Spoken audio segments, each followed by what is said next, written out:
memberikan kita waktu siang dan malam.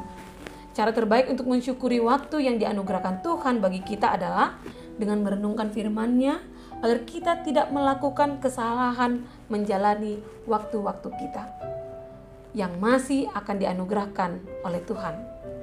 Jadi oleh karena itu, mari kita merenungkan Tuhan dan kita berdoa. Damai sejahtera Allah yang melampaui segala akal, kiranya memelihara hati dan pikiran kamu sekalian di dalam nama Tuhan Yesus Kristus. Amin. Jemaat Tuhan, Renungan Harian HKBP Resort Sutoyo, Rabu 9 Juni 2021, tertulis di Roma 2 ayat 1, demikian dikatakan. Karena itu, hai manusia, siapapun juga engkau yang menghakimi orang lain, engkau sendiri tidak bebas dari salah. Sebab dalam penghakiman orang lain, engkau menghakimi dirimu sendiri. Karena engkau yang menghakimi orang lain melakukan hal-hal yang sama. Dalam bahasa Batak dikatakan, di baheni dang dapot odingako ali jolma sida buhu adirimdo di uhumiho dinani uhumammu donganmi ai sumantuna binain naido pabayanan mi hona manghumii. Demikian firman Tuhan. Setelah menjelaskan hukum Allah atas orang-orang berdosa di Roma 1, kini Paulus dalam teks ini melanjutkan perjalanannya dan penjelasannya dari sudut pandang orang Yahudi tentang menghakimi. Tampaknya ada orang Yahudi, khususnya yang bukan Kristen, yang merasa dirinya aman dari hukuman Allah karena merasa terlindungi dan merasa telah melakukan Taurat Tuhan dengan sempurna. Terhadap orang-orang yang demikian, Paulus menegur mereka dengan keras.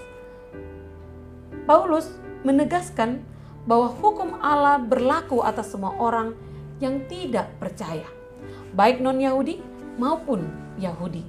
Hukum Allah diberikan berdasarkan kebenaran, bukan ketidakbenaran. Pernyataan ini sangat kontras dengan perilaku dan kemunafikan orang-orang Yahudi yang menghakimi orang lain, padahal diri sendiri melakukan perbuatan dosa yang sama. Mereka berpikir bahwa dengan moralitas yang mereka miliki dapat meluputkannya dari penghakiman Allah. Mereka mengira dapat memanipulasi kemurahan Allah dengan kemunafikan. Melalui firman ini kita dituntut agar tidak merasa berhak menghakimi orang lain hanya menurut tolak ukur, pemahaman, dan penilaian kita saja. Karena penghakiman itu bisa memposisikan kita juga sebagai orang yang bersalah.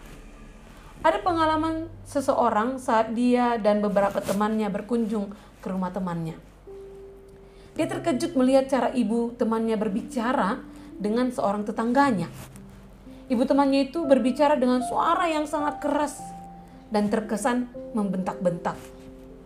Dia bertanya, "Wah, kasar betul ibu ini," pikirnya. Dia pun bertanya pada temannya.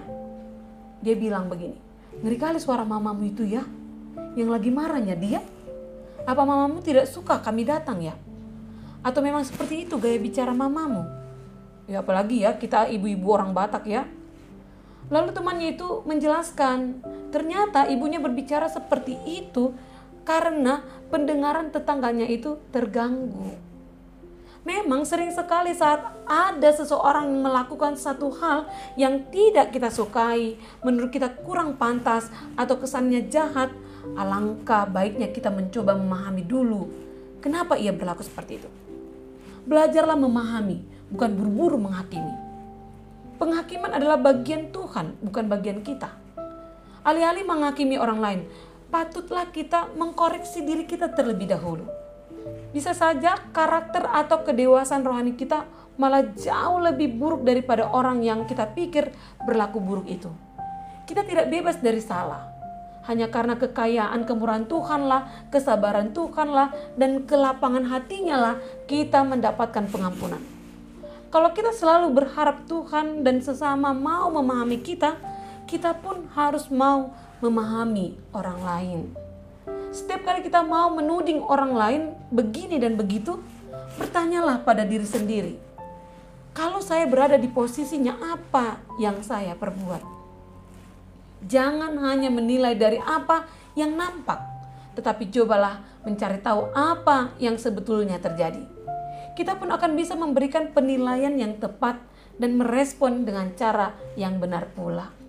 Renungan firman Tuhan hari ini maksudnya bukan supaya kita menutup mata dan tidak melakukan koreksi terhadap kesalahan orang lain, melainkan supaya kita melakukan koreksi itu dengan benar dan tepat. Ukuran yang kita kenakan kepada orang lain juga harus kita berlakukan pada diri kita sendiri, karena setiap orang tanpa kecuali akan dihakimi oleh Allah, hakim yang adil itu. Jadi sebelum kita melihat dan memperhatikan kesalahan orang lain, mari kita lebih dahulu melihat dan memperhatikan diri kita sendiri. Adakah sesuatu yang salah yang kita lakukan yang akan mendatangkan murka Allah dalam hidup kita? Ingatlah selalu, dapat mengoreksi kesalahan orang lain memang baik, tetapi jauh lebih baik dapat mengoreksi kesalahan diri sendiri. Amin. Kita berdoa. Terima kasih Tuhan untuk firman-Mu hari ini yang mengingatkan kami bahwa Engkau adalah hakim yang besar dan benar. Tidak ada yang luput dari hadapan-Mu. Oleh karena itu, dengan kuasa Roh-Mu ajarkan kami terlebih dahulu melihat kesalahan dan keberdosaan kami, serta ajarilah kami untuk membenahi diri kami, agar kami layak membantu sesama kami melihat dan memperbaiki kesalahan dan keberdosaannya. Terima kasih Tuhan. Amin. Jemaat yang terkasih dalam nama Tuhan Yesus Kristus, selamat menjalani hari ini tanpa menghakimi orang lain. Shalom.